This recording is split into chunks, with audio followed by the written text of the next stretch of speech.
Het jy al ooit na 'n vreemde plek toe gereis en jy ken nie die area waar jy is nie, jy moet bestemming behaal? Dan is dit maklik vir ons om gou ons fone uit te haal en ons GPS te sê presies waartoe ons wil gaan. En dan wys die GPS vir jou presies hoe om te ry. Wat is die beste pad? Hy waarsku jou van speedkops. En hy sê vir jou, draai hier links, of ry nog vir 1 kilometer en dan moet jy regs draai. Jy weet presies waartoe jy gaan. Maar dan gebeur die ongelukkige. Jou foon vries en hy word pikdonker. Jy het geen idee waartoe om te ry nie. Jy kry sommer 'n holkop op jou maag, want wat nou? Waartoe nou? En in ons geloofslewens, dink ek, gebeur dit ook soms met ons. As ons in 'n donker plek in ons geloof is, en ons weet nie waartoe om verder te gaan.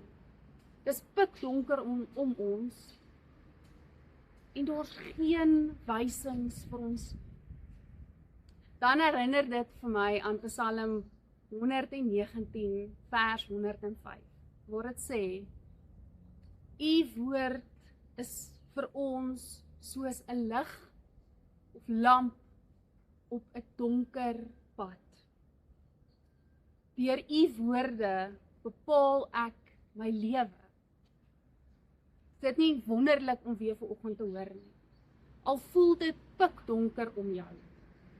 Weet vanoggend, God is 'n lamp op die pad. Jy moet dit net raak sien.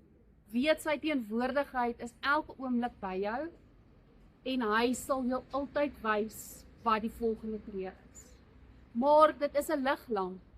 Dit is nie 'n groot, helder lig wat jou tot aan die einde gaan vat. Jy moet op God vertrou om net die volgende tree te gee. En môre weer die volgende tree. So vanoggend as jy dalk in donkerte sit, word vir 'n oomblik stil en dan loop jy vandag in met die wete dat daar 'n God is wat altyd vir jou die volgende tree sal wys. Jy moet dit net raak sien. Dalk is dit iemand in jou lewe wat vir jou boodskap stuur. Dalk is dit net 'n tydjie in jou dag wat jy net 'n koppie koffie kan geniet en in stilte met God kan praat. Onthou altyd, God weet wat jou pad is, hy ken jou, hy is lief vir jou, en hy sal jou nooit in die donkerte los nie. Kom ons bid saam. Here God, dankie dat U woord en U teenwoordigheid vir ons wys waartoe om te gaan. Dankie dat ons altyd aan U kan vertrou. Here, laat ons vandag die lig op die pad raak sien.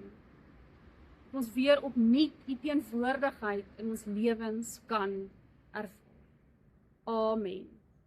Mag julle 'n geseënde dag hê en mag julle God se lig op julle pad raak sien en waardeer.